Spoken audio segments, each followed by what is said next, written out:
श्री सद्गुरु महाराज की जय। बंदो गुरुपद कंज कृपा सिंधु नर रूप हरि, महामोहतम पुंज जासु वचन रवि कर निकर। मेरा मुझ में कुछ नहीं, जो कुछ है सब तोर, तेरा तुझको सौंप के क्या लागेगा मोर। हे गुरु, संत में ही अमृतवाणी में गुरु महाराज का प्रवचन। एक निष्ठ बनो प्यारे लोगों, हम लोग सत्संग घर में आते हैं तो संसारिकता छूट जाती है। केवल अध्यात्म ज्ञान कथन से अज्ञान तम समाप्त हो जाता है। सत्संग से क्या मिलता है? तो मति कीर्ति गति भूति भलाई, जब जही जतन जहां जही पाई। सो जानब सत्संग प्रभाव, लोक ही वेद न आनो पाहूं। सुपद्धि मिलती है, यश मिलता है, ऐश्वर्य मिलता है, शीतलता मिलती है। ये सब सत्संग से मिलते हैं और समझ में आता है। कबीर काया समुद्र है, अंत न पावे कोई। मृतक होड़ के जो रहे, मानिक लाए सोय। मैं मर जीवा समुद्र का, डुबकी मारी एक। मुट्ठी लाया ज्ञान की, जामे वस्तु अनेक। मैं मर जीवा हूँ अर्थात डूबकर देर तक रहने वाला हूँ। ज्ञान की मुट्ठी लाई जिसमें अनेक ज्ञान है, जामे वस्तु अनेक। अनगिनत वस्तु है। जो लोग अपने अंदर डुबकी मारते हैं, वे कबीर साहब गुरु नानक साहब की तरह हो जाते हैं। जब कबीर साहब का नाम बड़ा हुआ तो बहुत से साधुओं ने कहा कि इसको शराब पिलाओ। यह बात सुनकर कबीर साहब ने कुछ नहीं कहा। कबीर साहब भाग गए। ऊंट पर घोड़े पर सवार होकर बहुत से लोग आए। 6 महीने तक भंडारा होते रहा। जब गुरु नानक के पंगत में लोग आते थे, खाते थे, जाते थे, तो इन लोगों के भोगों में कभी कुछ नहीं घटा। स्वर्ग में देवता लोग रहते हैं। ये लोग अपने मान बड़ाई के भूखे हैं। गोस्वामी तुलसीदास के वचन में है कि सत्संग में सब चीजें मिल जाती है। नाही दरिद्र सम दुख जग माही, संत मिलन सम सुख कछु नाही। लोगों को शांति प्राप्त करना चाहिए।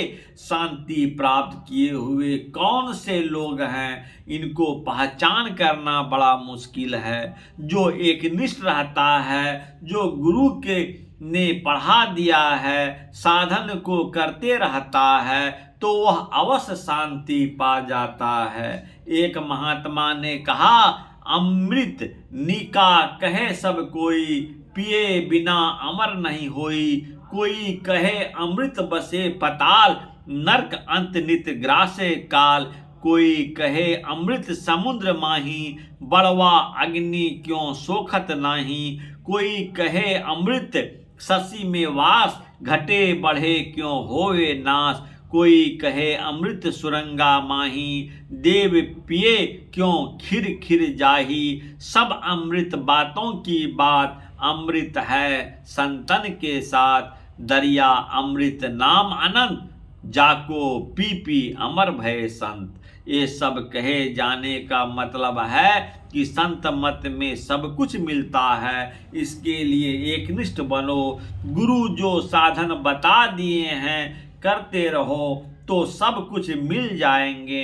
एकनिष्ठ होने में हाथी को खाना मिल जाता है। जो कुत्ता होता है वह दरवाजे दरवाजे जाता है। यह सत्संग क्षीर सागर है। इसको मथने वाले देव लोग हैं। मथने में जो अमृत निकलता है, एक जन्म से दूसरे जन्म तक पीछा करता है, आखिर में मोक्ष दिलाकर छोड़ता है। सत्संग प्राप्त होने के लिए स्थान होना चाहिए। वैसे स्थानों के वास्ते समाज को कुछ जगह त्यागना चाहिए। उसको कम से कम बैठने का स्थान भी तो होना चाहिए। सुनने वाला सुनते हैं, सुनते रहें तो सब कुछ सत्संग से मिल जाएगा। सत्संग से ध्यानाभ्यास किया जाता है। पीठ की पीड़ सीधा रहने से श्वास प्रशासन सम होकर चल देगा। सत्संग से क्यों मिल जाता है? तो सत्संग से ज्ञान मिल जाता है। वह ज्ञान पूर्ण होने पर मोक्ष मिल जाता है। जन्म जन्म में कोई जन्म में जाकर मोक्ष मिल जाता है। जो एकनिष्ठ नहीं है वे अज्ञान में रहते हैं, उसको कुछ नहीं मिलता है, उसके ज्ञान में कुछ नहीं रहता है। आध्यात्मिक ज्ञान होना चाहिए। अब आरती होनी चाहिए। यह प्रवचन अगस्त 1971 ईस्वी महर्षि में ही आश्रम सत्संग हॉल कुप्पा घाट भागलपुर में हुआ था। श्री सद्गुरु महाराज की जय। बाजू मन सतगुरु सतगुरु सतगुरु जे भजु मन सतगुरु सतगुरु सतगुरु